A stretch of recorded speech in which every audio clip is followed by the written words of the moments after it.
So I just finished snorkeling in Indonesia with my husband Sibe. You can see the gorgeous ocean behind me, and I want to share a story with you, something incredible, but also something totally ridiculous.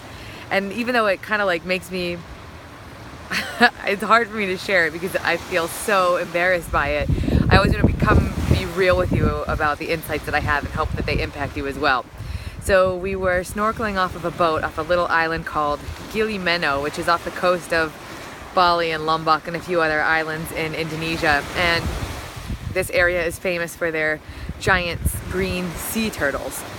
So we were snorkeling and we're swimming around, and we jump in the ocean and we get off of the boat, and immediately we start to get stung by jellyfish, like one after another, stinging, and our boat guide kind of laughs and he's like, oh, I forgot to tell you about the jellyfish. It's not normal this time of year, but it's been really windy, so they're blowing them all in. So we figure, you know what, we've never swum with a sea turtle before, and this is worth it. So we're getting stung by jellyfish all over the place. And finally, after about, let's say 10 or 15 minutes, which doesn't sound like a long time, but when you're constantly getting stung by jellyfish, it's a little longer than it sounds like, we find this turtle. And we're swimming over the turtle, and at first it probably looks like the size of a beach ball. And we're like, wow, this is amazing. Here's this turtle, we found one. And the longer we swim with it, the further and further it starts climbing up out of the depths. And by the time it reaches the surface, we realize that this turtle is bigger than me and Sibe combined. And here we are swimming alongside this giant sea turtle, which we find out is over 150 years old. And we're swimming right next to this giant dinosaur, beautiful creature. And it dives back down about 10 or 15 feet, and Sibe and I surface to say like, wow, isn't that amazing? And I say to him, hey, let's go back and find another one. And he looks at me and says, now mind you, we're still floating now, and this turtle is beneath us, and we're still getting stung by jellyfish. And he says, Vanessa, why would we go find another turtle when we're just swimming with this giant right here? And I was so first embarrassed, and I had to laugh at myself and say, you know what, Vanessa? This is why you'll never be successful.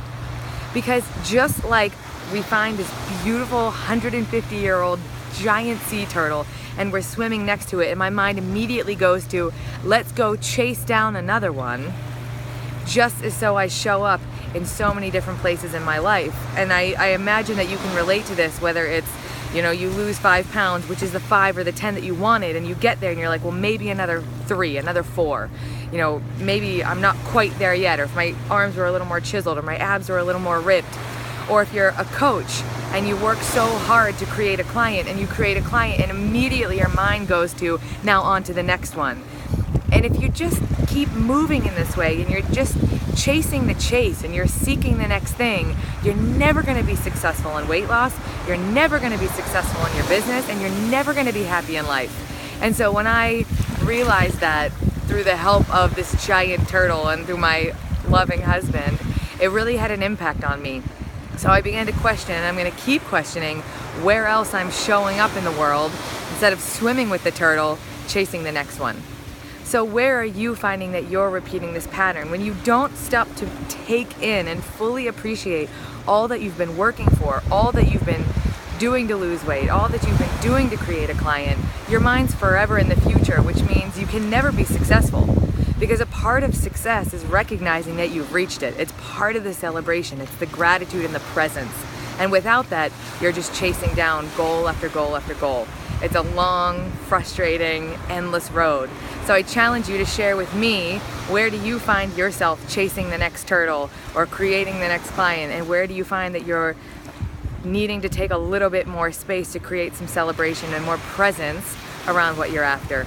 So share with me below. If this video resonated with you, share it with a friend. I'm sure that there's somebody in your life that's doing the same thing. So hopefully this has been helpful for you. I'd love to hear from you. Comment below or reach out to me. Bye from Indonesia.